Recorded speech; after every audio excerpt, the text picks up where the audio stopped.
Hello, and welcome to Lead, Learn, Connect, where we explore the worlds of training and coaching, powerful leadership, and meaningful change. I'm your host, Alan Krieger, and on this show we talk about not just the how of helping others grow, but the behind-the-scenes work of overcoming challenges and staying connected to what's really important. My guest today is Sarah Schaidt, a strategic learning and development leader based in Northern Virginia. She is the Director of Learning and Development for North America for Vantage Data Centers. Whether you're a new trainer, a seasoned facilitator, or just curious about what it really takes to thrive in this world, this episode is for you.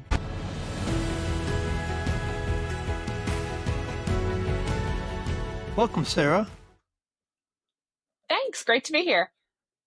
Great to have you. I appreciate you coming on board. So I always like to start with the challenge. So what do you think are the biggest challenges facing learning and development leaders? That's a great question. So probably the biggest challenge I see today is balancing strategic impact with day-to-day work. Leaders are expected to drive measurable business results while still meeting diverse learner needs, often with limited resources. Plus, the rapid pace of change that we're facing today at work means we need to be agile and forward-thinking. So it's trying to keep all of that balanced in the mix, focusing on the needs of the learner, focusing on the needs of the business. And how do you go about that? You obviously have to consult with other folks. Is that a consensus process? You just get input and you kind of figure it out for yourself? How do you go about that? You know, it takes a village, that's for sure. So it's collaborating with not only the business stakeholders, but also the subject matter experts in the department. The way that I see it is I'm the expert in learning, but that doesn't mean that I have to be the expert on every subject that I'm instructing in. So I get those in the field. Right now I work in a data center, very technical, and a lot of things that I myself am not familiar with. So I'm learning every day too, but working with these technical advisors and leaders to put together content that's going to be applicable to the learners in a method that makes it easy for them to learn. But right now, with everything being so fast paced and so what's the word I'm looking for? We're in different time zones, we're in different schedules. So there's a lot of different ways that you need to accommodate. You need to be able to scale learning and embrace technology right now. That's really big as well. People are leaning into AI. They're leaning into what's a quick way to roll out training to someone's phone or someone's computer rather than actually sitting down in a classroom environment. So it's being agile and flexible to meet the needs of your students and embracing technology rather than being afraid of it. So for technology training, I think there's a lot of value in online learning because you can stop, you can start, you can rewind. My background is more soft skills and leadership, and I just feel like you really have to be with people to learn people skills. Are you getting Absolutely. pressure to have even the soft skills be more online on your phone on the run? You know, I've worked in both environments where I worked in another organization that was also a global org where they wanted it to be asynchronous and online so that folks could get the training in their time zone when it fit their schedule. And I agree with you. You miss that human element. One of the ways that we tried to combat that was by having some two-way video built into our e-learning assessments. So we would have the instructor record a video, and then the student would also be able to record a response video. And it was kind of a way to have that personalized dialogue, even across different time zones or countries. I could be having a conversation with someone in the Philippines, for example. Where I am today, though, at Vantage, luckily, they definitely believe in investing in that in-person learning experience, especially for the leadership development.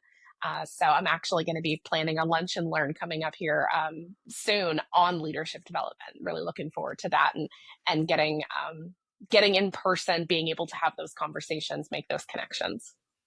Okay, great. Yeah.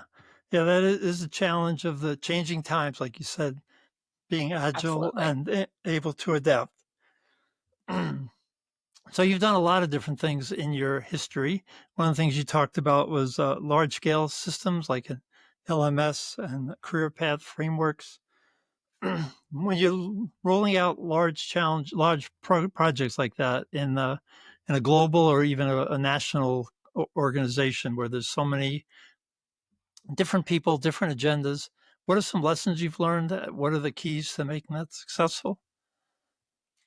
Sure. So one of the biggest things is understanding who your key stakeholders are. You're not going to be able to make everybody happy. Everyone's going to have an opinion on what needs to be included or how it should be rolled out.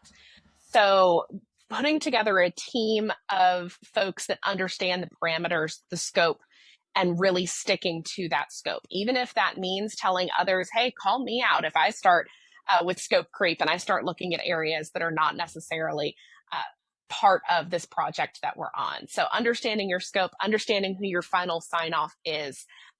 If there's too many cooks in the kitchen and everyone gets an opinion, then you end up with a mess basically. So understanding this is who our approver is, this is our defined scope, and let's work together to make the best thing possible.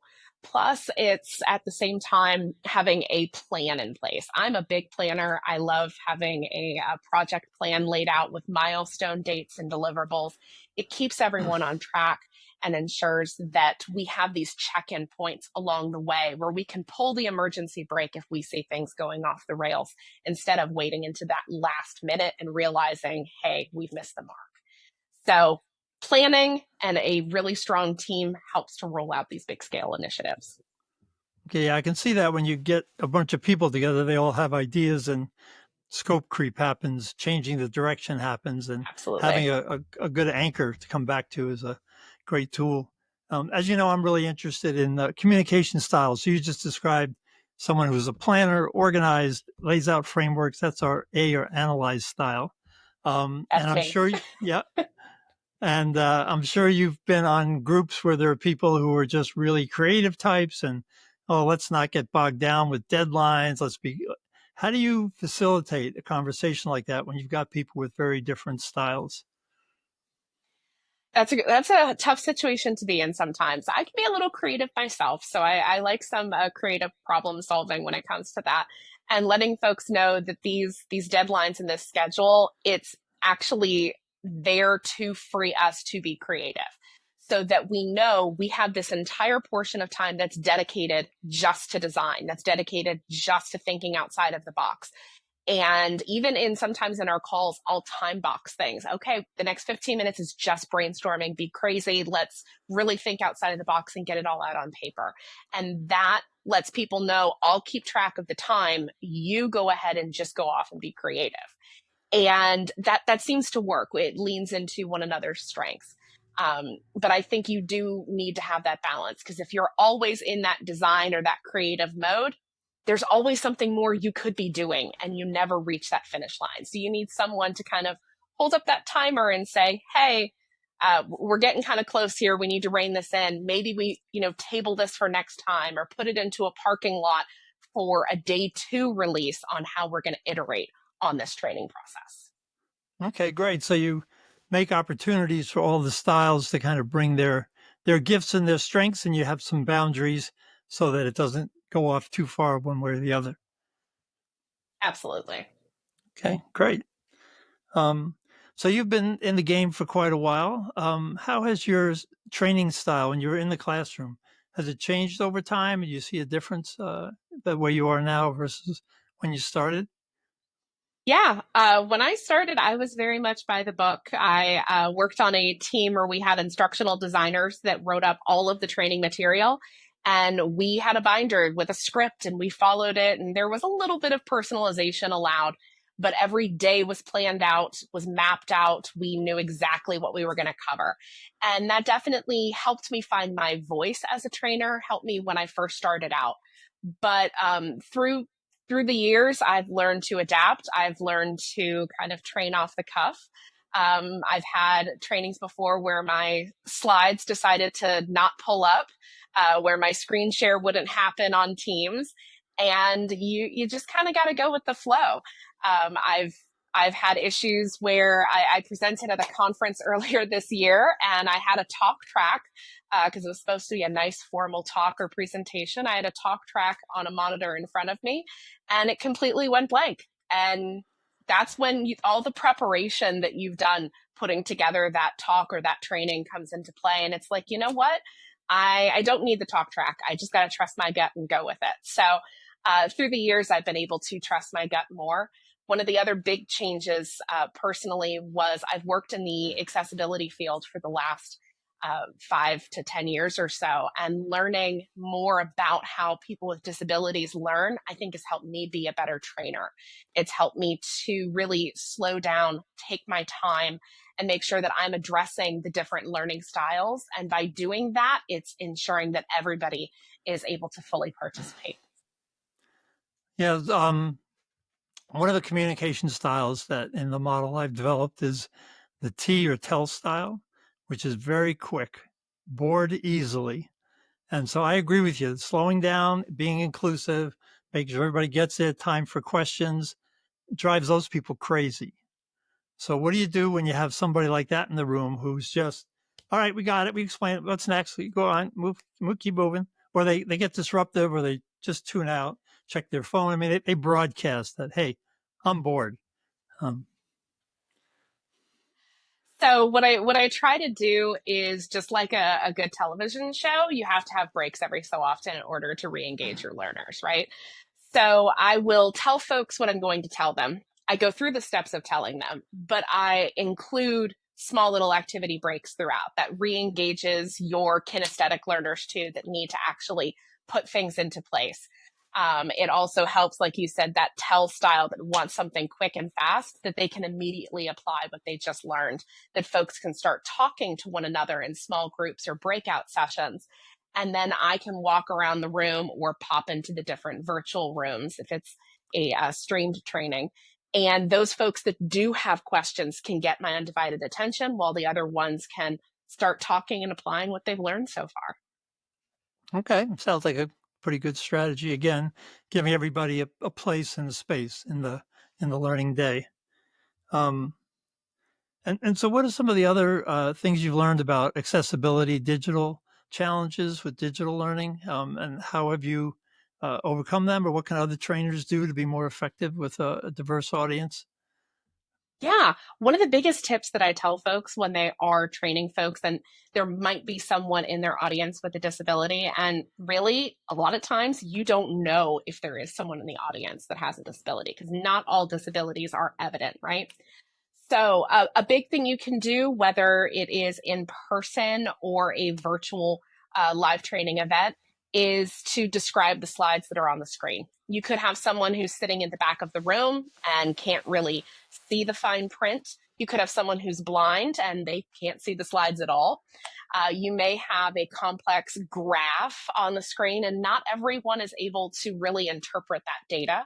So, describing the information in context of what you're presenting is key, and it helps keep everyone engaged. Another great tip, and this one's really simple, if you're sharing your screen on a live stream event, instead of saying, "Can everyone see my screen?" simply say, "Can someone confirm that my slides are being shared?" That's much more inclusive because you're going to have someone inevitably one day, it happened to me before, that's blind on the call. And when you say, "Can everyone see my screen?" that person's going to go, "Nope, can't see it, never will," or something like that to break the ice. Usually they do. But having that opportunity to say, "Is my content being shared?" gives them a voice to say, "It might be shared. I'm not sure. Could you share it with me directly?" And you can send out a copy of that presentation or send them a link so that they can follow along on their own device. So, if they're blind, how can they follow along with the Mhm. presentation if it's slides? Great question. So there is a technology called a screen reader, and what that does is it will take what is currently on the screen and read it off to them audibly. So, for example, if it was a slide deck, it's going to say, the title of the slide. It's going to say the alternative text that you may have added to that image. It's going to read off the bullet points, and they're able to navigate from slide to slide and hear all of that content announced. But that only works if you share it with them on their own. They can't do it could through the Zoom Correct. sharing. They can't work. Okay, that makes sense. Yeah. All right. Wow, that's a good tip. I hadn't thought about that. It's what I try to do is send a Word document in advance if I know people are blind to have them, here's the text of the That's slides. another But great way. yeah, yeah, Hmm. but I didn't know the screen readers could pick up on PowerPoint or slides. Yeah, Yep. yep. It's a It's lot of come a long way. good technology out there. Yeah, yeah. All right. So you've been in the field a good long time. You've changed over the years. It has changed over the years. What keeps you motivated? Keeps you engaged? What do you love about learning and development that you've been in it so long? Yeah, I think two things for me personally. Number one, it's hard to be in learning and development if you don't love learning yourself.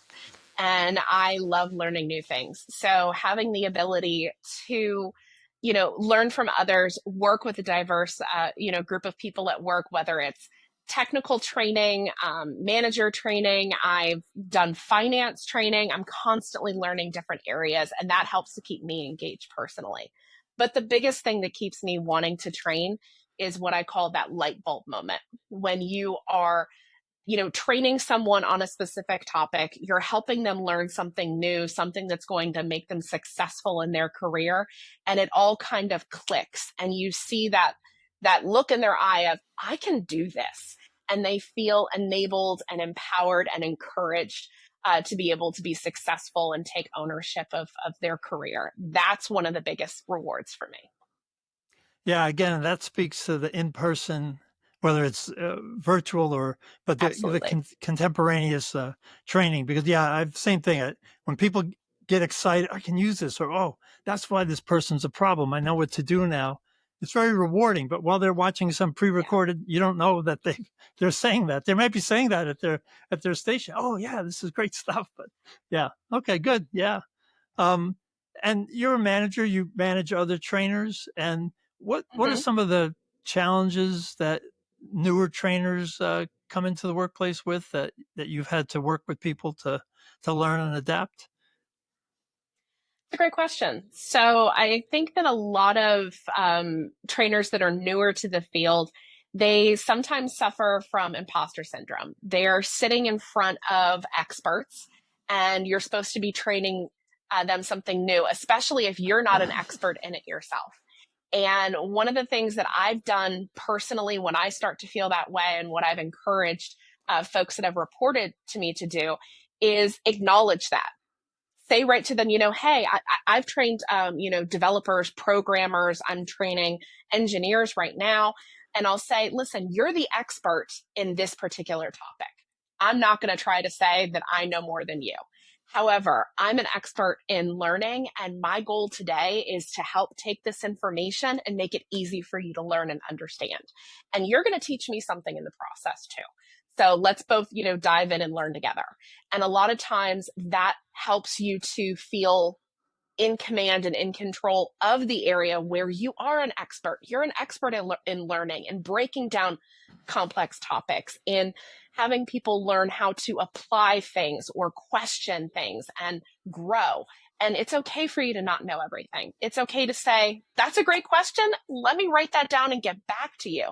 It doesn't make you less of a learning expert. Okay, that's a great answer. And that's you're an expert teaching. You're an expert in Mm-hmm. facilitation and the content. You don't have to be. So yeah, that's a great response. Back to something you said earlier about working in a very fast-paced, high energy. We got to return on investment. We got to see results, and some training is just not that, right? It's developmental. It takes time. Learning how to use a computer, yeah, you can push these buttons, do this program. It's pretty straightforward. But learning to be a leader, being able to motivate a team and bring people together and be a strategic planner, there's so many elements to that. You're doing a lunch and learn, God bless you, on leadership, right? So 1 hour on leadership.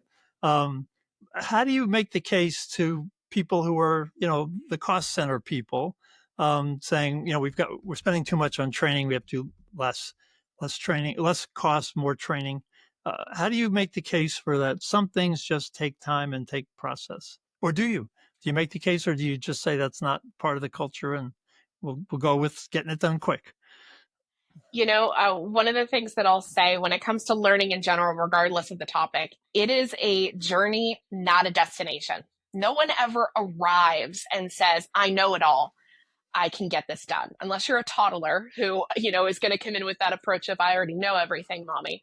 But when you're an adult, no one's saying, I know it all. There is always something more you can do to learn, to improve, to grow. So learning can never be seen as a destination. You haven't arrived. And I think, taking that mindset and really helping the stakeholders, the business units to fully understand that this is going to be a lifelong investment. You want your employees to continue to improve, to embrace new technologies, to embrace new ways of doing things. That's going to take continuous learning and reinforcement. The second thing, when it comes to leadership development, one of my favorite quotes that I'll use is when people leave a company, they don't tend to leave the work, they tend to leave a leader. So if you want to make sure that you have good retention, where you are not spending a lot of money or investment in backfilling employees and trying to um, fix poor relationships between employees and managers, then you need to continuously pour into your leadership and make sure that they are the frontline drivers of your company culture. Yeah, that is a great answer, and there are studies that back that up. So you're not just making it up, but I think that's a Yeah. great answer trainers can use in, especially in leadership development, is that people leave their leader, they don't leave the company. And retention is a big issue, always has been and always will be, peaks and valleys, but right now it's a big issue. And how do we keep people engaged? So great. Well, thank you. These were some great responses. I really appreciate it, but we're just about out of time. So Mm-hmm. that's it for today's episode of Lead, Learn, and Connect. A huge thank you to Sarah Schaidt for sharing some great insights into her approach with training to make an impact. If you found this helpful, be sure to subscribe, share it with a colleague, and leave a review. You can find out more about Sarah's work and additional resources in the show notes. And if you're ready to strengthen how you teach or coach communication, click the link to our website to learn more about the T.E.A.M model of communication and follow us on LinkedIn. Until next time, keep leading with intention, keep learning, and keep connecting. Thanks for listening.